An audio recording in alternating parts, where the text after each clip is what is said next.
ආයුබෝවන් ජීවිතය ගැන අලුතෙන් හිතන්න ජීවිතය ගැන අලුතෙන් ලියන්න සුදුසුම වෙලාවයි මේ ජීවන ගෙත්තම නීතිය පිළිබඳව නොදැන සිටීම නිදහසට කරුණක් නම් නෙවෙයි කියලායි අපි අහලා තියෙන්නේ. ඉතින් ජීවිතය ගෙත්තම් කරගන්න ජීවිතය ගොතාගෙන ඉදිරියට ඔබේ ජීවිතය සාර්ථක කරගන්න ඔබට අවශ්‍ය කරන නීතිමය පසුබිමක් ගැන අද අපි කතා කරන්න හිතුවා. මේ ජීවන ගෙත්තමේ දැනුම ජීවන ගෙත්තමේ අපේ අද කතා කරන්න හිතුවා දැනුම යටතේ අපේ රටේ තියෙන නීතිය. ඒ නීතිය කොහොමද ඔබගේ ජීවිතයට බලපාන්නේ? ඔබට අත්‍යවශ්‍යම කරුණු ඔබේ ජීවිතය ගෙත්තම් කරගන්න, ගෙත්තම් කරගෙන ජීවිතය සාර්ථක කරගන්න අත්‍යවශ්‍යම කරුණු ටිකක් අද අපි කතා කරන්න හිතුවා. ඉතින් දෙදුල ටීවී ජීවන ගෙත්තමේ අපි ඒ සඳහා අපේ මැදිරියට ආරාධනා කරා ශ්‍රේෂ්ඨ අධිකරණ නීතිඥ මනෝහර ද සිල්වා මහතාට. ආයුබෝවන් කියලා පිළිගන්නවා ඔබතුමාගේ මැදිරියට. නීතිඥතුමනි අපි ඉස්සෙල්ලාම අපේ කතා බහ මෙහෙම ආරම්භ කරමුකෝ. ඇත්තටම නීතිය කියන්නේ මොකක්ද? ධනංජන නීතිය කිව්වහම නීතිය ශබ්දකෝෂය තුල නිර්වචනය කරනවා යම් රටක හෝ සමාජ කොටසක ඉංග්‍රීසියෙන් කියනවා කමියුනිටි කියලා. සමාජ කොටසක චර්යාවන් පාලනය කරගැනීම සඳහා යොදා ගනු ලබන සම්ප්‍රදායන් රීතීන් ඇතුළත්ව සකස් කරන ලද්දා. එතකොට මේ නීතිය සම්පාදනය කරන කොට්ටාශයක් තිබෙනවා. උදාහරණයක් හැටියට ගත්තොත් අපේ රටේ පාර්ලිමේන්තුව විවස්ථාදායක වශයෙන් අපි හඳුන්වනවා. ඒ වගේම නීතිය ක්‍රියාවට නංවන කොට්ටාශයක් සිටිය යුතුයි. ඒ වගේම මේ නීතිය නිශ්චිත විය යුතුයි. මේ වගේ මූලික අංගවලින් සමන්විත දෙයක් තමයි අපි නීතිය කියලා මූලික වශයෙන් හඳුනා ගන්න පුළුවන් වෙන්නේ. එතකොට නීතිඥතුමනි මේ මිනිස්සුන්ටයි මේ නීතිය කියන එක අවශ්‍ය වෙන්නේ. ඒ කියන්නේ දැන් අපි ගත්තොත් මිනිස්සු කියන්නේ බුද්ධියෙන් පරිණත කට්ටියක්. හැබැයි මිනිස්සුන්ටත් අපිට කොටු කරලා නීතියකට යොමු කරන්නලා. ඇයි මේක මොකක්ද හේතුව? මම ඔබේ වචන තුලින්ම ප්‍රවේශයක් ගන්නවා. ධනංජන මිනිසුන් කියන්නේ බුද්ධියෙන් පරිණත පුද්ගලයන්. ඒ නිසා තමා මේ නීතියක් විශේෂයෙන්ම අපි විශේෂ ආකාරයකට සකස් කරලා සංග්‍රහිත කරලා පවත්වාගෙන යන්නේ. අපි ගත්තොත් එහෙම සතාසිව්පාවාතර ගත්තොත් සතාසිව්පාවාතරත් මේ නීතියක් ක්‍රියාත්මක වෙනවා. අපි දැනුවත්ව නැවුනට ඔවුන්ගේ ලේඛනගත නොවුනට සතාසිව්පාවක් ඔවුන්ගේ නායකයා තමයි ඔවුන්ගේ රැළ මෙහෙවන්නේ. හැම අවස්ථාවේදීම නායකයා දෙන විධානයට අනිකුත් කණ්ඩායමේ සමාජිකයින් අවනත වෙනවා. ඒක අර යම් සමාජ කොට්ටාශය කියන තැන එතන දක්නට ලැබෙනවා. ඒ වගේම නායකයාගේ අනට පරිබාහිරව යන යම් සතෙක් වුණොත් මේ කණ්ඩායමේ නායකයා විසින් දඬුවම් කරනවා. පළවා හැරීමක් සිද්ධ කරනවා. සපා කනවා. ඒ වගේ දෙයක් තියෙනවා. යනු සතා සිව්පාව තුලත් නීතියක් ක්‍රියාත්මකයි. ඒ වගේම මිනිසුන් අතර මිනිසාගේ බුද්ධිමත්තම වර්ධනය වෙන්නම එය විධිමත්ව පවත්වාගෙන යාමට මම මෙහෙම කිව්වොත් දැන් මම මගේ පෞද්ගලික අවශ්‍යතාව වැඩි වෙනවා. බුද්ධිමත්තම වැඩි වෙන්න මගේ අවශ්‍යතාව වැඩි වෙනවා. මම මගේ අවශ්‍යතාවයන් ලබා ගන්නට යෑමේදී ඔබගේ අයිතිවාසිකම් වලට බාධා පමුණවනවා. උල්ලංඝනය වීමක් සිද්ධ වෙනවා. මේ අතර ගැටීමක් ඇති වෙනවා. මේක වැළැක්වීම සඳහා කිසියම් වූ නිර්ණායකයක් අවශ්‍යයි. ඒ සමාජයේ ජන කොට්ටාශය තුළ එක් වෙන මේ පුද්ගලයන්ව වෙන්වෙන්ව නියාමනය කරමින් අනිකාට බාධාවක් කරදරයක් නොවී සියලු දෙනා සාමූහිකව ගමන් කිරීම උදෙසා යම් නිශ්චිත රාමුවක් අවශ්‍ය වෙනවා. ඒ රාමුව නිර්මාණය කරන්නේ මේ නීතිය තුලින්. ඒ විදිහට අපිට ඒක නීතිය හඳුනා ගන්න හැකියාව තියෙනවා. අවශ්‍යතාවය. මිනිස්සුන්ට නීතිය ඉගෙන ගන්න ඔතනදී තමයි අවශ්‍යතාවයක්. මිනිස්සුන්ට නීතික අවශ්‍යතාවය වෙන නැගෙන මෙන්න මේ වගේ වාතාවරණ යටතේ. කියන්නේ තමන්ගේ අයිතීන් ආරක්ෂා කරගන්න මිනිස්සුන්ට නීතිය කියන දේ අවශ්‍ය වෙනවා. අවශ්‍ය වෙනවා. හොඳයි. නීතිඥතුමනි එතකොට අපි දැන් දන්නන්නේ දැන් නිවසේ ඉඳන් මේ නරඹන ඔබටත් ඉඩමක් මිලදී ගන්න යනකොට එක විදිහේ ප්‍රශ්න මතුවෙනවනේ. අපි පොඩ්ඩක් ඉඩමක් මිලදී ගන්න යද්දී කෙනෙක් මොන වගේ ක්‍රියාමාර්ගයක් අනුගමනය කරන්න ඕනේ කියලා පැහැදිලි කරගත්තොත් ධනංජන අද ලෝකේ ගත්තහම දේපල කියන කරුණ මිනිසුන් අතර තිබෙන විශාල මතභේදාත්මක තත්ත්වයක්. අපි ගත්තොත් එහෙම හැම අවස්ථාවකදීම මනුෂ්‍යයාට කිසියම් දේපලක් අවශ්‍ය වෙනවා. මේ දේපලේ අවශ්‍යතාවයේ ප්‍රමාණය මත දේපල හිමි කර ගැනීම ක්‍රියාවට නැංවෙනවා. එතකොට අද අපේ සමාජයේ බොහෝ දෙනෙක් දේපලක් මිලදී ගැනීමට බලාපොරොත්තු වෙනවා. හෝ මේ වෙනකොට දේපලක් මිලදී ගන්නවා, තව මිලදී ගැනීමට බලාපොරොත්තුවෙන් සිටිනවා. එවැනි අවස්ථාවකදී අපි නීතිය යොදවන්නේ කොයි ආකාරයටද කියලා අපි සලකා බලන්න ඕන මුලින්ම. අපේ සමාජයේ මා පෞද්ගලිකව දකින කරුණක් තමයි දනංජන, අපේ මිනිස්සු පුද්ගල කණ්ඩායම් හට නීතිය කියන එක දැනෙන්න ගන්න ප්‍රශ්නයක් මතුණාට පස්සේ. එහෙම නෙමෙයි, මේ නීතිය අපේ හුස්ම වගේ හැමතිස්සෙම නීතිය අපිත් එක්ක සිටිය යුතුයි. එහෙම නැති වුණොත් අර්බුදකාරී තත්ත්වයක් උද්ගත වෙනවා. ඒ තත්ත්වයම අපිට යොදා ගන්න පුළුවන් මේ ඉඩමක් සම්බන්ධ තත්ත්වයකදී.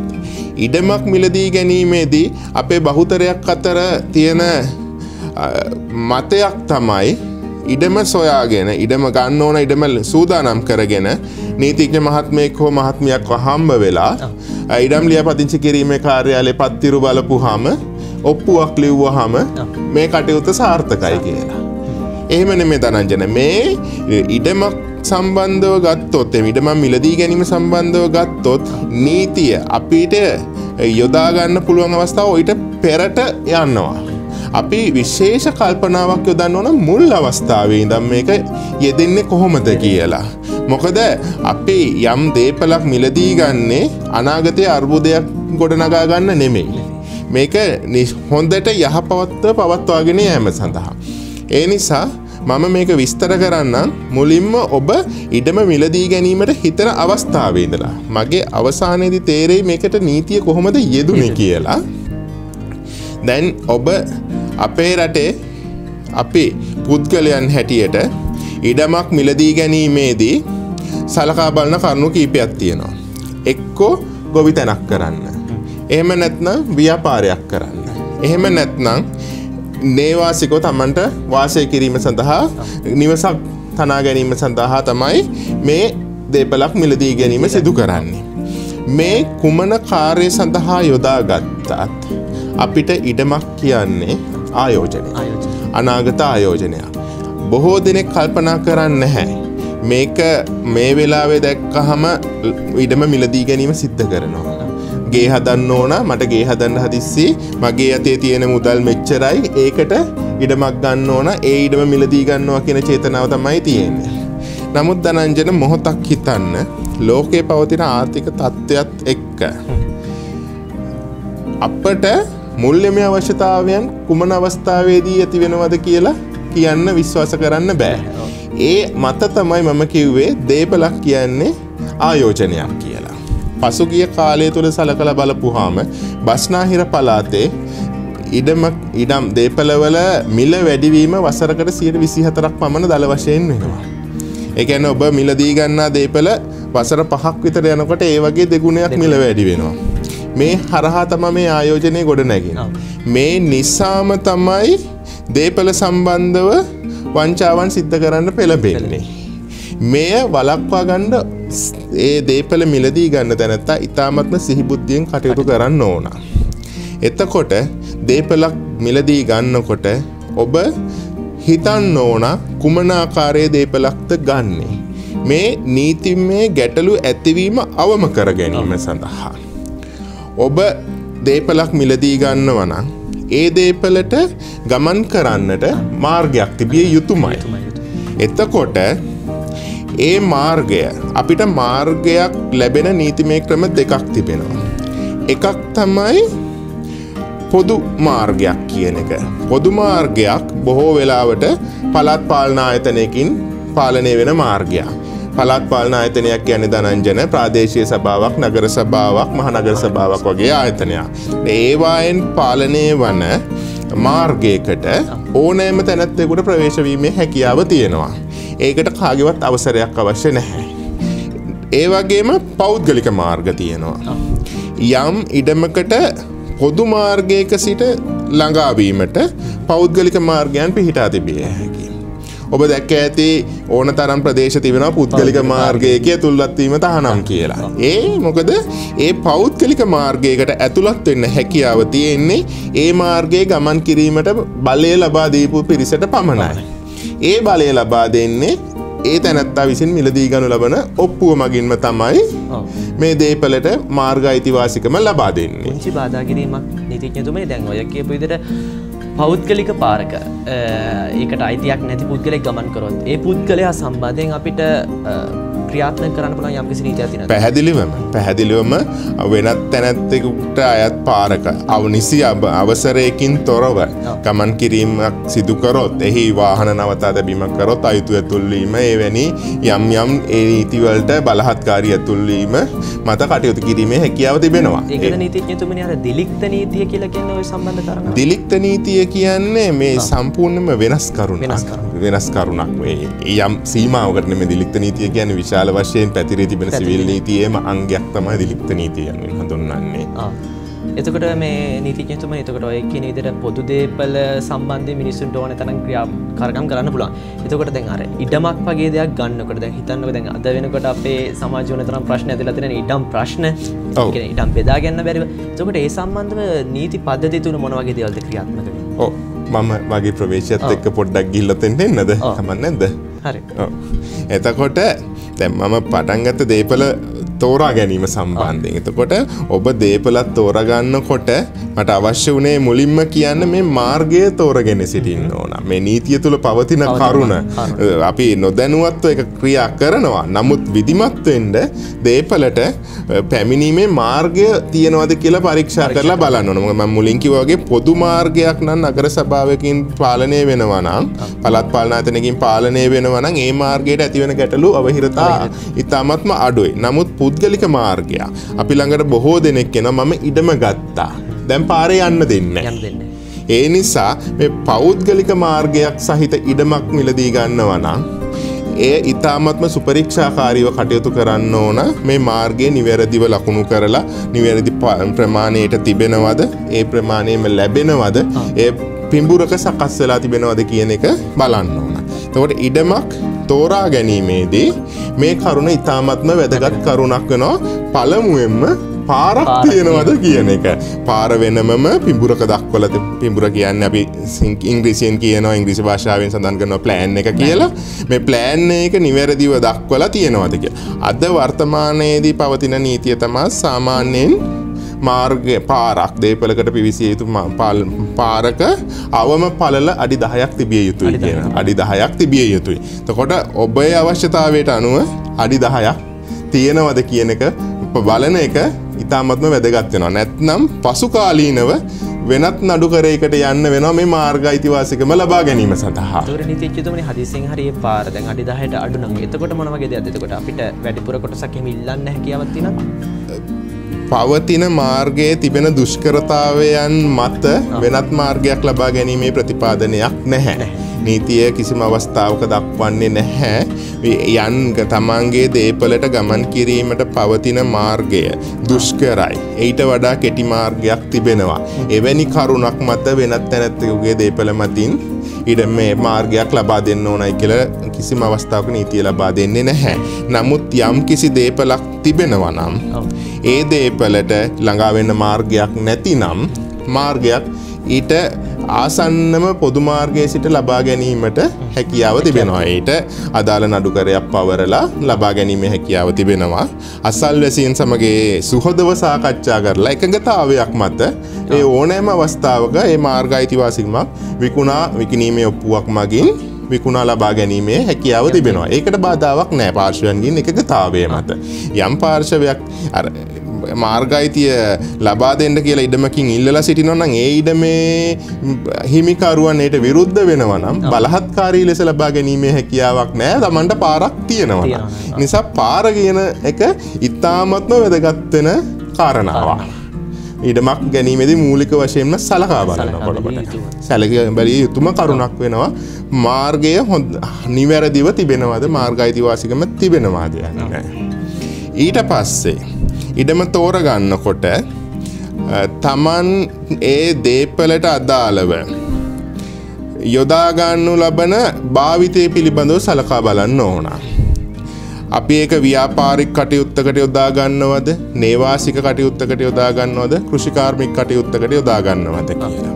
මා ඒ පවසන්නේ අපි කුඹුරු ඉඩමක් මිලදී ගන්නවා නම් ඒ සම්බන්ධයෙන් ලංකාවේ විශේෂ නීති ක්‍රමයක් ක්‍රියාත්මක වෙනවා.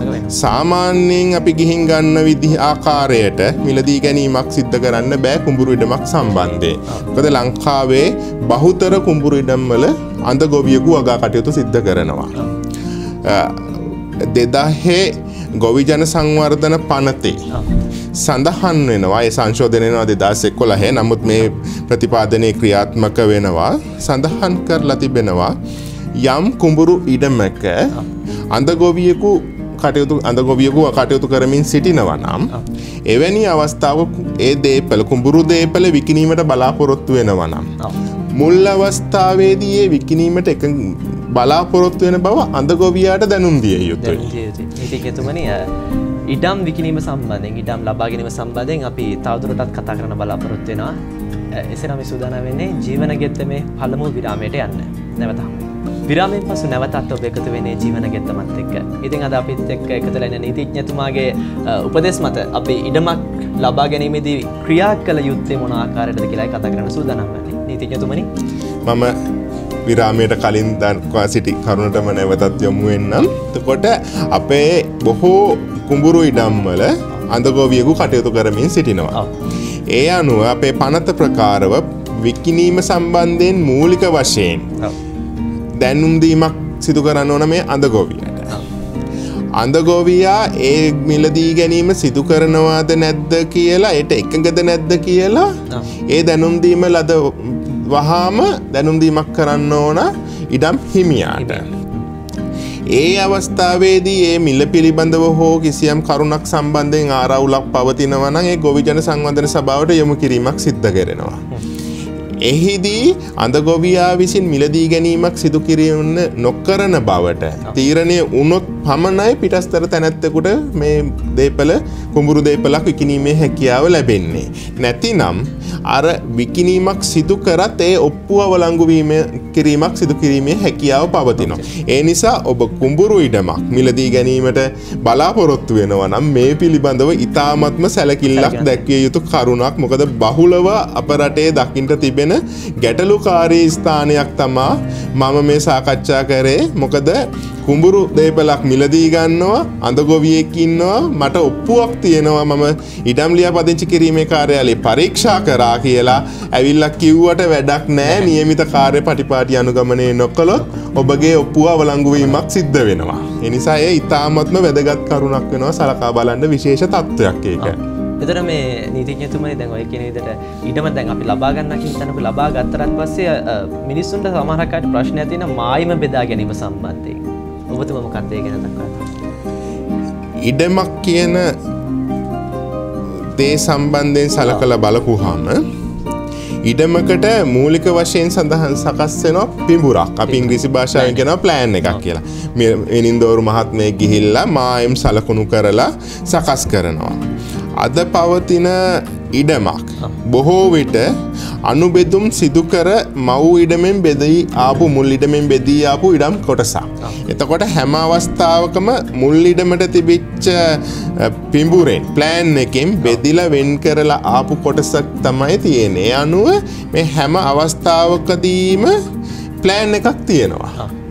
මේ ප්ලෑන් එක හරියට අපේ ජාතික හැඳුනුම්පත වගේ. ඉඩමේ අනන්‍යතාවය තිබෙන්නේ මේ ප්ලෑන් එකේ. අනන්‍යතාවය ඔප්පු කරන්න ඔප්පු කරන්නේ ඉඩමේ හැඩය, දිශාව. එතකොට ඉඩම මුහුණලා තිබෙන මායිම් ලකුණු වෙලා හඳුනා ගැනීමක් සිද්ධ කරන්නේ මේ ප්ලෑන් එක මගින්. ඒ නිසා ඉඩමක් මිලදී ගැනීමකදී ප්ලෑන් එක ඉතාමත්ම වැදගත් වෙනවා. අද පවතින නීතිය ප්‍රකාරව යම් කිසි ඉඩමකට අදාළ ප්ලෑන් එකක් මිඹුරා අදාළ පළාත් පාලන ආයතනය, කියන්නේ ප්‍රාදේශීය සභාව, නගර සභාව හෝ මහනගර සභාව ආයතනයේ අනුමැතියට යටත් වෙන්න ඕන. මොකද ඉඩමක් අනුබෙදුම් සිදු කරනකොට පළාත් පාලන ආයතනයේ තිබෙනවා රීතීන් මාලාවක්. ඒ ප්‍රදේශයට ගැලපෙන්න කොහොමද මේක සිදු කරන්න ඕන කියලා. යම් ප්‍රදේශවල කුඩාම අනුබෙදුම් ඒකකයක් තියෙනවා. පර්චස් 6ක ප්‍රමාණයක්, පර්චස් 10ක ප්‍රමාණයක්. ඒ ප්‍රදේශයේ පවතින ජනගණත්වය අනුව ඒ පළාත් පාලන ආයතනය විසින් නිශ්චය කරලා තිබෙනවා මේට වඩා කුඩා ඉඩම් කැබලි අනුමත කරන්නේ නැහැයි කියලා. එතකොට ඔබ විසින් මිලදී ගනු ලබන ඉඩමක ප්ලෑන් එක අනුමත කරන්න මේ කොන්දේසීන්ට යටත්ව. එතකොට ඔබ විසින් මිලදී ගනු ලබන දේපලේ මායිම නිශ්චිතව මේ අනුමත පිඹුර තුළ දක්වා තිබෙනවා. එනිසා ඔබ මිලදී ගන්නකොට අනුමත පිඹුරක් තිබෙන්නේද යන සලකා බැලීම ඉතාමත්ම වැදගත් කරුණක් වෙනවා. මේ අනුමත පිඹුර තුළ තිබෙන මායිම උතුරට දකුණට නැගෙනහිරට බටහිරට කොහොමද කියලා එහි සඳහන් වෙනවා. එය ඔබ මිලදී ගැනීම සිදු කරනු ලබන ඔප්පුවෙහිත් ඒ ආකාරයෙන්ම නිවැරදිව සටහන් වෙලා තියෙනවද කියන එක පරීක්ෂා කරගන්න ඕන. ඒ වගේම ඉඩමේ භූමි ප්‍රමාණය.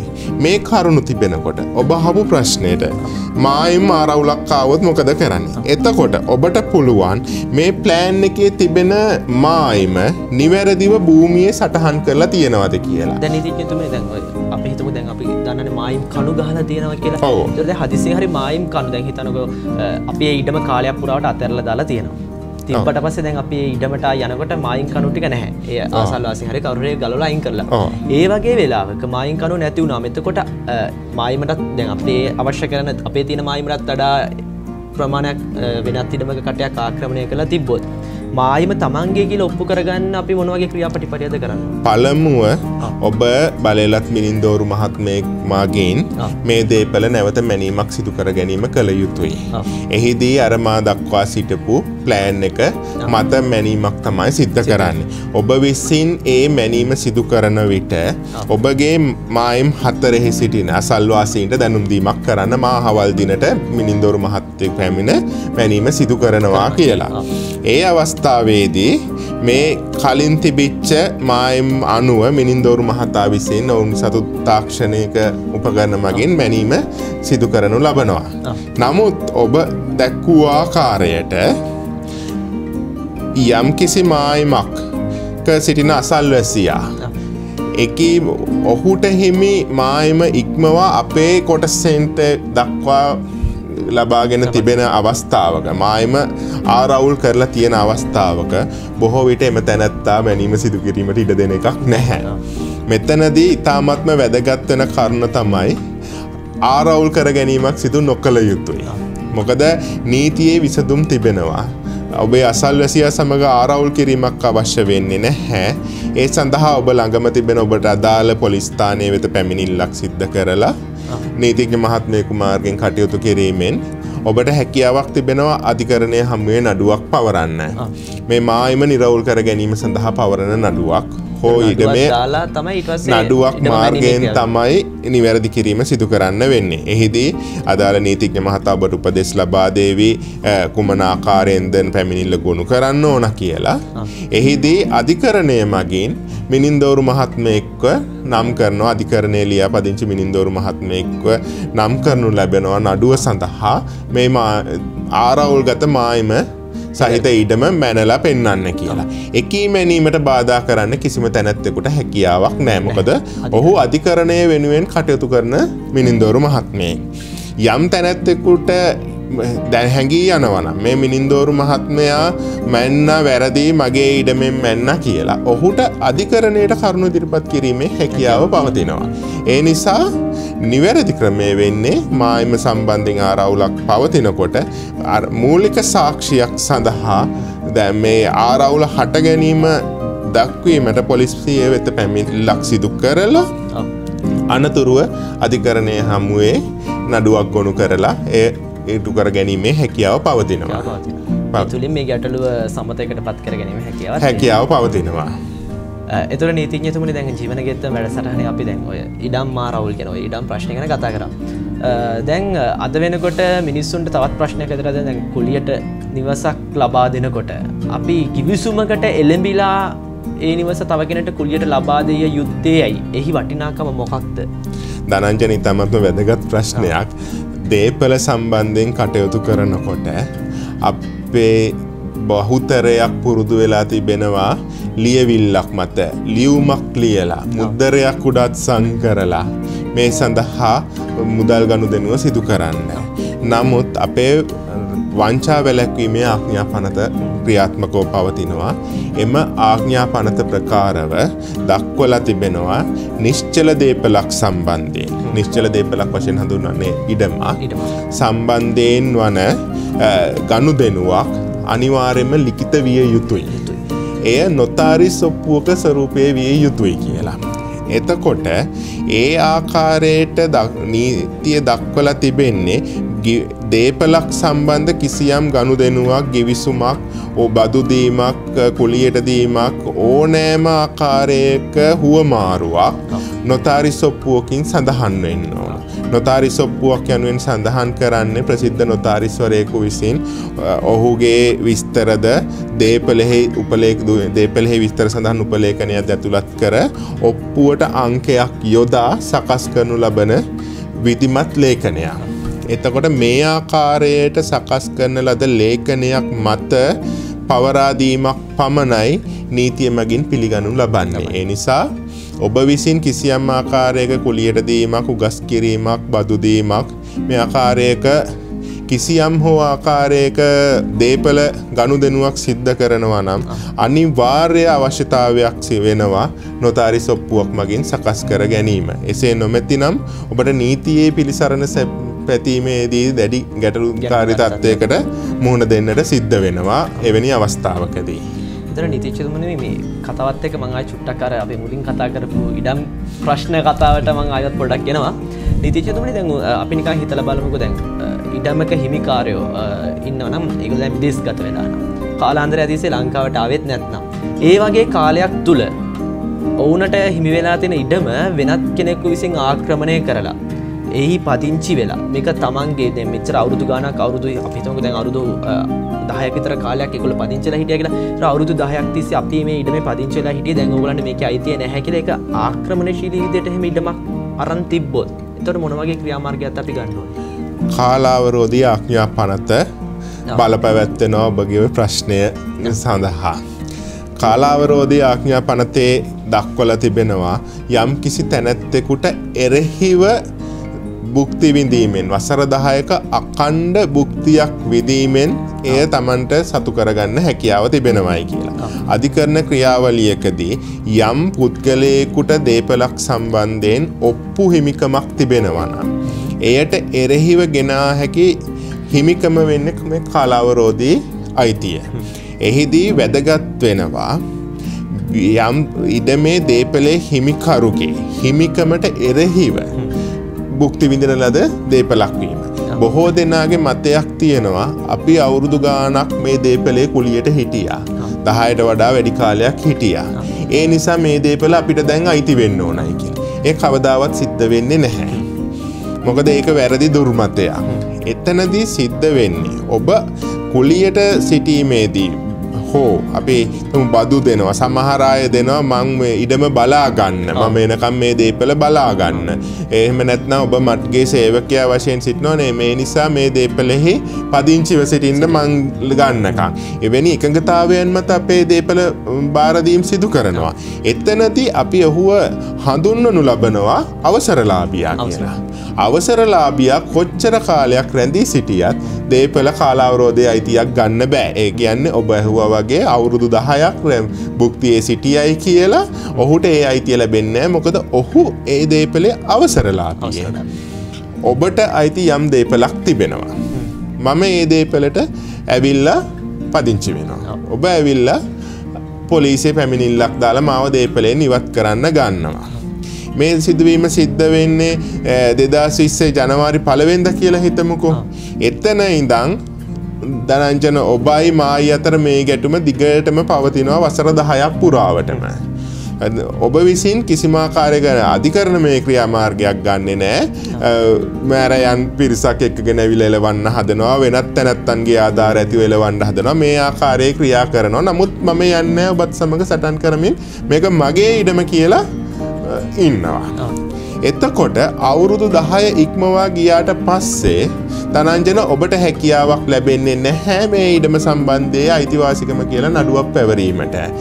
එතකොට 2029 දෙසැම්බර් 31 වෙනකොට ඒ දේපල සම්බන්ධයෙන් කාලාවරෝධී අයිතිවාසිකම මට හිමි වෙලා තියෙනවා. එතකොට දැන් අපි දන්නා දැන් අපිට වසරකට සැරයක් වරිපණන් කියලා බද්දක් ගෙවන්න තියෙනනේ. එතකොට දැන් මේ ඉඩම් හිමියා ඒ බද්දත් ඔය කියන වසර 10 කාලය තුළ ඉඩම් හිමියා විසින් මේ වරිපණන් බද්දත් ගෙව්වොත් ඒතර ඒක ඔප්පු කිරීමක් විතර කරන්න බැරිද මේ මගේ ඉඩම කියලා ඔප්පු කරන්නේ? දේපලක් භුක්ති විඳීම කියන එක ඔයිට වඩා වෙනස්. සාක්ෂි වශයෙන් ගෙන එනවා මම තමා දේපලේ හිමිකරු.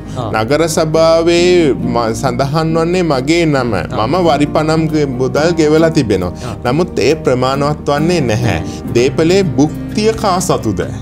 භුක්ති විඳීම කියන අර්ථය තුළ එවැනි කතාවක් ඇතුළත් වෙන්නේ නැහැ. එතකොට ඔබ දේපලයට විදුලි බිල ඔබේ නමින් පවතිනවා ඇති වරිපණම් ගෙවනවා ඒ සියල්ල තිබෙනවා. නමුත් මෙතන තිබෙන විශේෂත්වය තමයි මා භුක්තිය මත අයිතිවාසිකම් කියන තැනැත්තෙක් නම් මම ඔප්පු කරන්න ඕන මම මේ දේපල භුක්ති විඳා කියලා. මම මේ දේපලේ ගහ කොළ වවාගෙන ඒ පළ භුක්ති විඳගෙන මගේ පවුල සමග පදිංචි වෙලා ඉඳලා මම මෙන්න මේ ආකාරයට දේපල භුක්ති විඳා කියන එක සාක්ෂි මගින් අධිකරණය ඔප්පු කිරීමක් අවශ්‍ය වෙනවා. එය තමයි භුක්තිය කියලා කියන්නේ. මේ භුක්තියට තමයි දේපලේ හිමි අවස්ථාවේ කලාවරෝධයේ අයිතියක් හිමි වෙන්නේ. එතකොට නීතිඥතුමනි අපි අහලා තියෙනවා දැන් ඔය දෙමාපියන් දූ දරුවන්ට ඉඩම් කඩන් ලියනකොට අපි අහලා දෙන කතාව තමයි ජීවිත භුක්තිය තියාගෙන ඉඩම ලියනවා කියන කාරණාව. මොකක්ද ඔබතුමා මේ පිළිබඳව දක්වන අදහස? තරංජන ජීවිත භුක්තිය තියාගෙන බොහෝ දෙමව්පියන් අද දරුවන්ට ලියනවා. මේ කොන්දේසි සහගත පැවරීමක් හැටියට හඳුනා ගන්න පුළුවන්.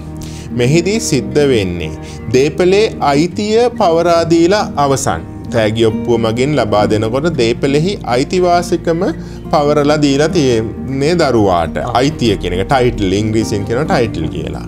ඒ පවරලා දෙනවා.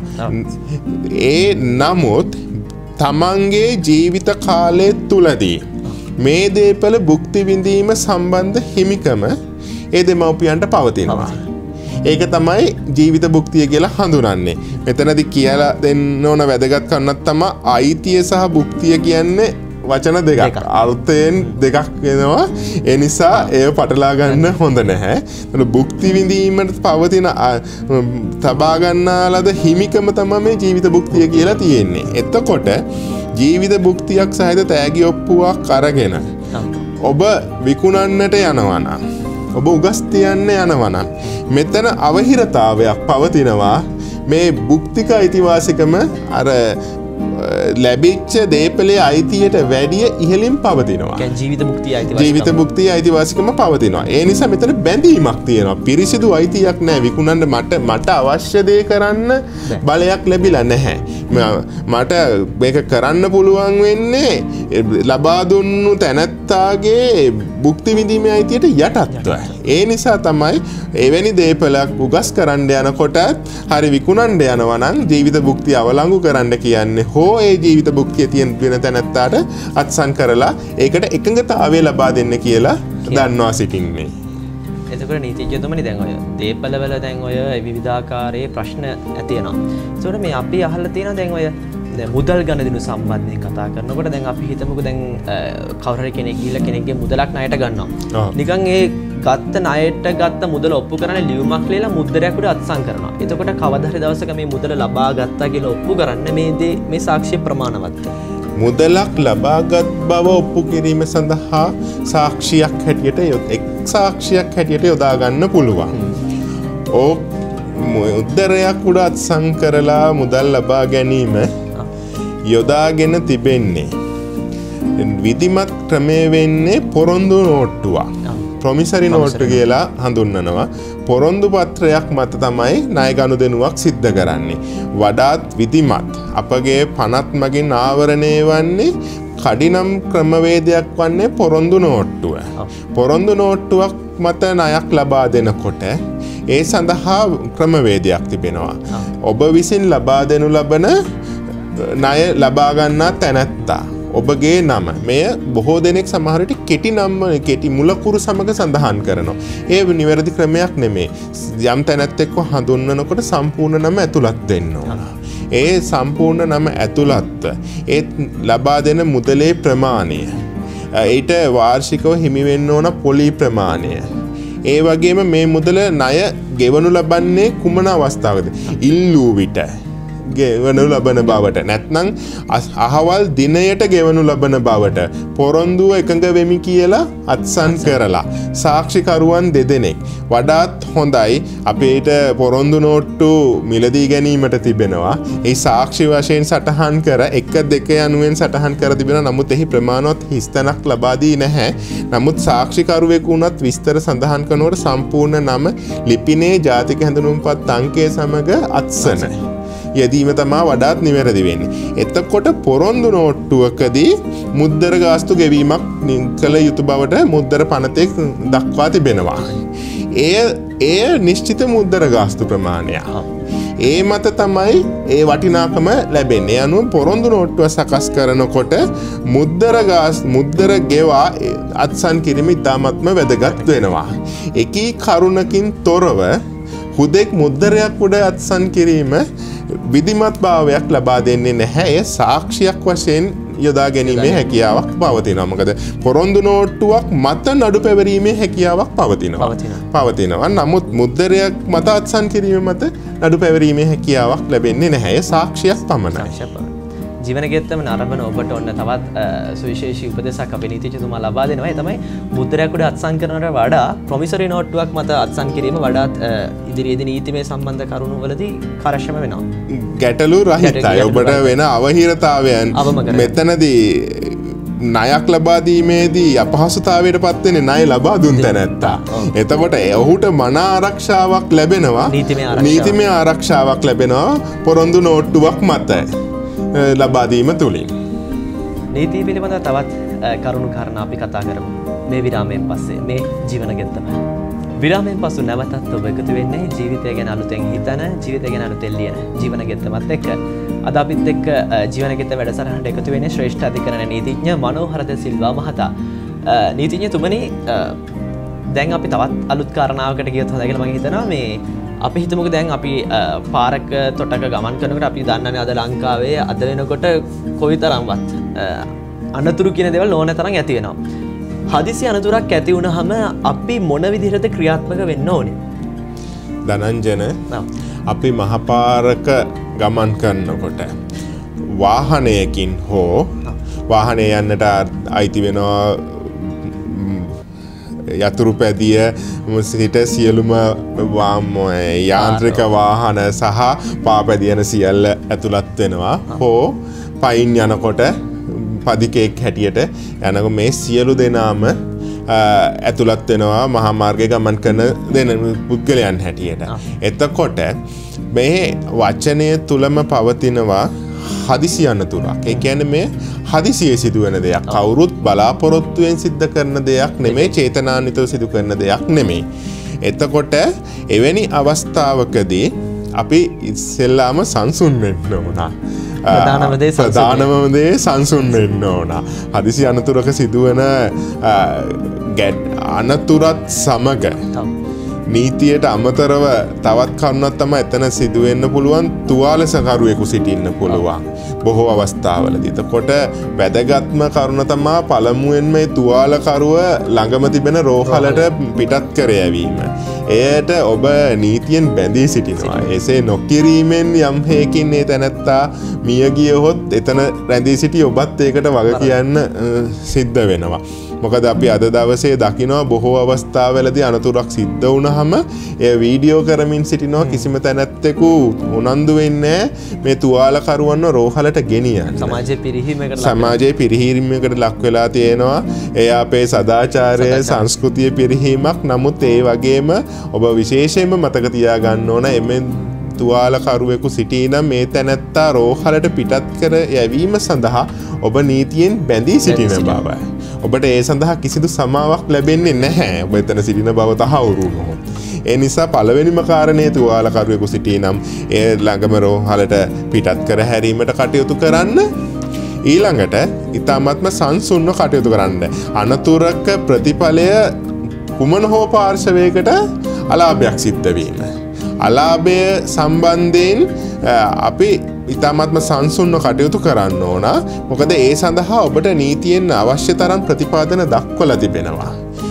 ඊළඟට සලකා බලන්න ඕන වැදගත්ම කරුණ වෙන්නේ ධනංජන, අපි බොහෝ විට විශාල හානියක් නැතිනම් අද දවසේ පුරුදු වෙලා ඉන්නවා මේ අනතුර සිදු කරගන්නා ලද දෙපාර්ශවයේ අතර එකගතාවයකින් අවසන් කරලා පිටත් යන්න. සමාජයේ සඳහන් වෙනවා ගොඩින් බේර ගන්නවා කියලා. නමුත් මෙහි අනතුරුදායක පැතිකඩකුත් තියෙනවා. ඔබ නීතියෙන් බැඳී සිටිනවා. ලංකාවේ පනත් ප්‍රකාරව බැඳී සිටිනවා. එය ළඟම තිබෙන පොලිස් ස්ථානයට, අදාළ පොලිස් ස්ථානය දැනුවත් කරන්න ඕන.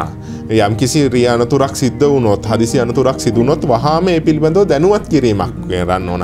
මේකේ ලොකුම වැදගත්කම වෙන්නේ යම් අවස්ථාවක ඔබ අනතුරක් සිදු වෙලා, ඔබ අතින් සිදු හෝ ඔබ අනතුරකට ලක් වෙලා හෝ අනතුර සිදුවීමට සම්බන්ධ වෙලා ඔබ ඒ පොලිසියට දැනුවත් නොකර යෑම වරදක්.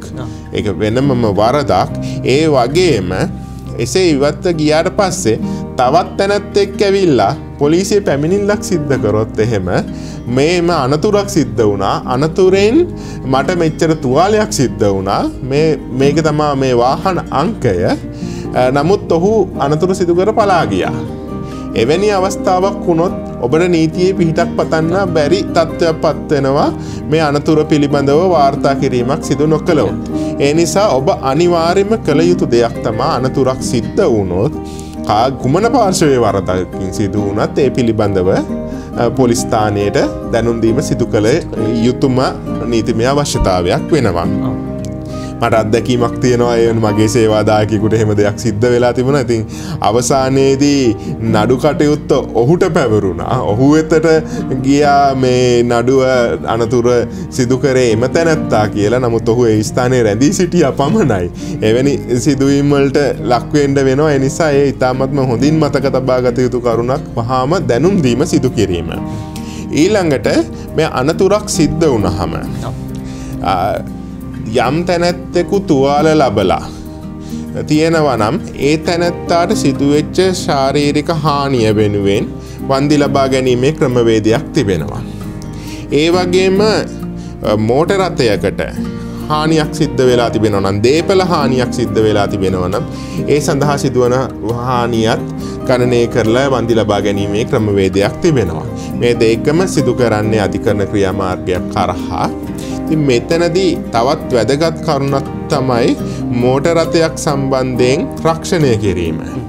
එතකොට ඔබ මෝටර රථය රක්ෂණය කරලා තිබෙනවා නම්, ඔබ සම්පූර්ණ රක්ෂණයක් ලබාගෙන තිබෙනවා නම් ඔබගේ මෝටර රථයට වෙච්ච හානිය ලබා ගැනීමේ හැකියාවක් තිබෙනවා. අද බොහෝ දෙනා පෙළඹිලා සිටිනවා අඩු මුදලක් නිසා තුන්වෙනි පාර්ශවයේ රක්ෂණයක් ලබා ගැනීම සඳහා.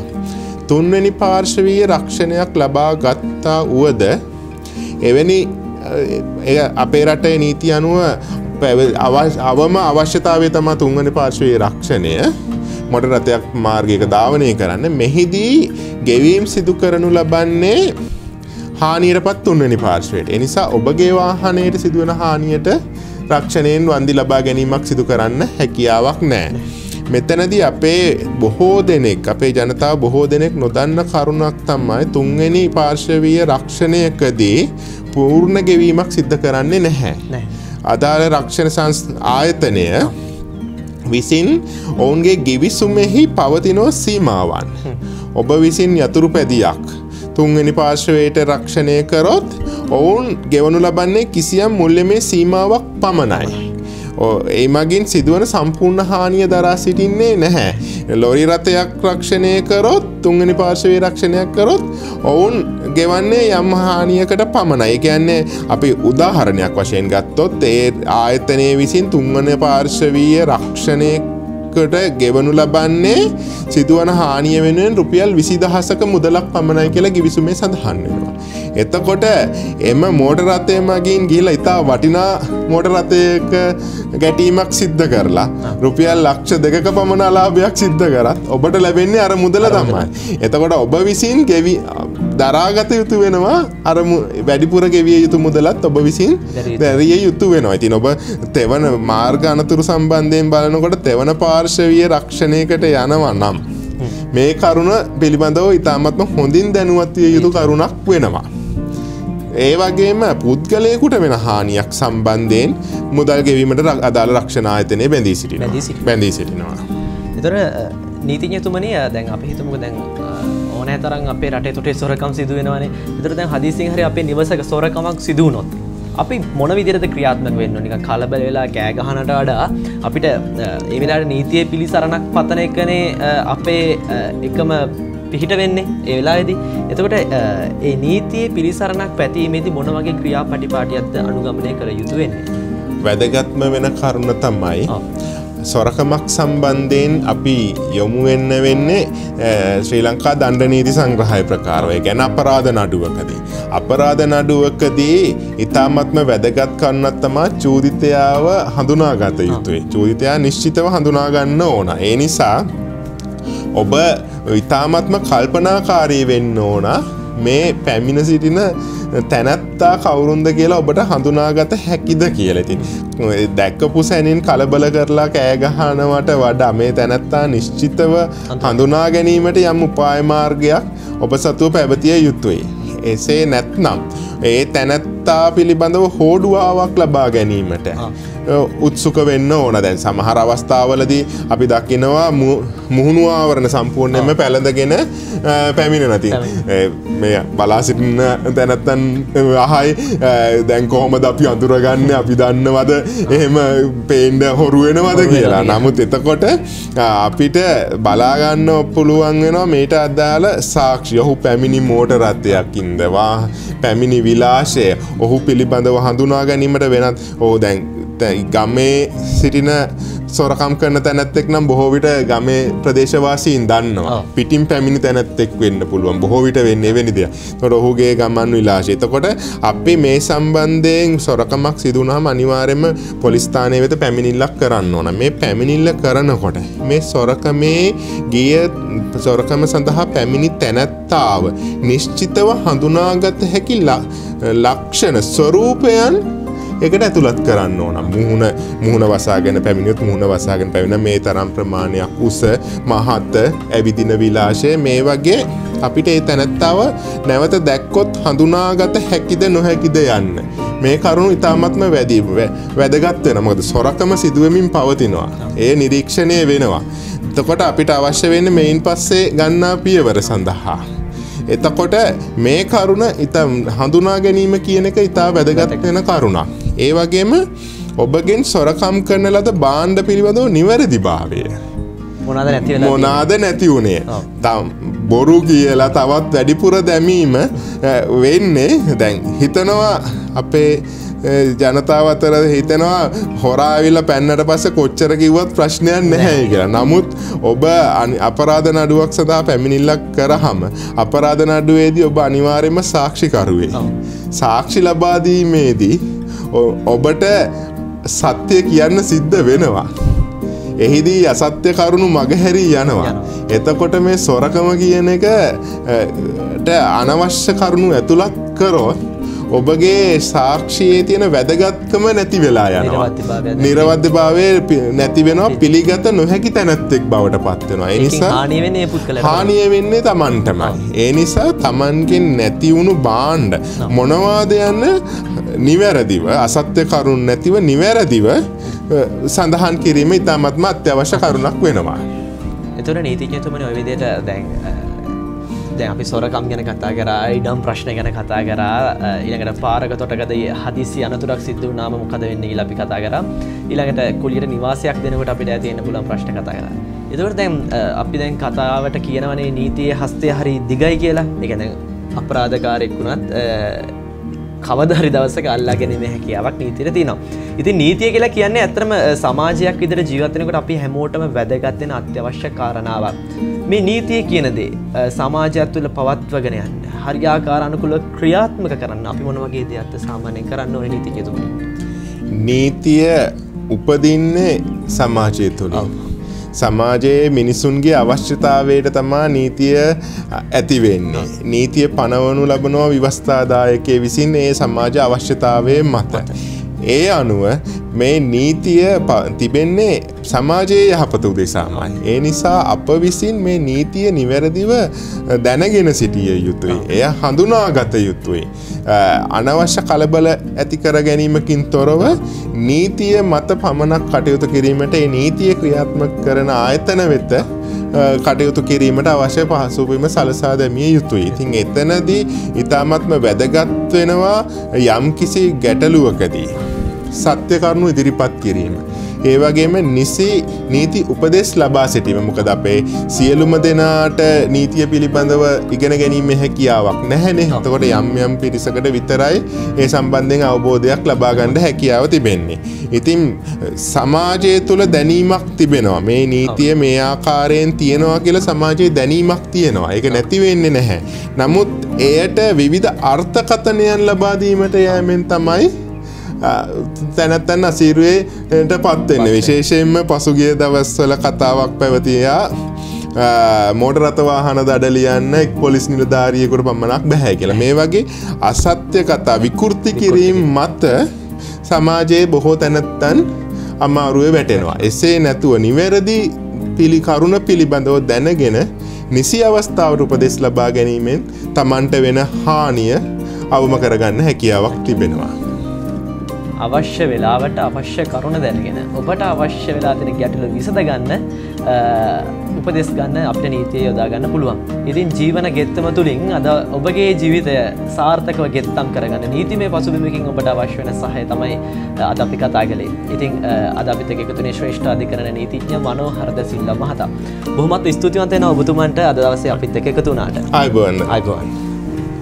ඉතින් ජීවන ගෙත්තම වැඩසටහන නරඹන ඔබට නොයෙකුත් ප්‍රශ්න ඇති අප වෙත යොමු කරන්නට නම්බර 177න් 1B කොට්ටාව පාර හෝකන්දර දකුණු යන ලිපිණයට ඔබගේ ගැටලු අප වෙත තැපැල් මාර්ගයෙන් ගන්න පුළුවන්. ඒ වගේම ඔබට තියෙන ගැටලු අප වෙත දුරකථන ඇමතුමක් මාර්ගයෙන් දැනුවත් කරන්නත් පුළුවන්. 0112 256 36 දුරකථන අංකේ. ජීවන ගෙත්තමේ ඔබගේ ජීවිතය ගෙත්තම් කරගන්නට අවශ්‍ය තවත් කරුණු කාරණා බොහොමයක් එක්ක තවත් දවසක එන්න බලාපොරොත්තු වෙනවා. අදට ඔබගෙන් සමු ගන්නවා. ආයුබෝවන්.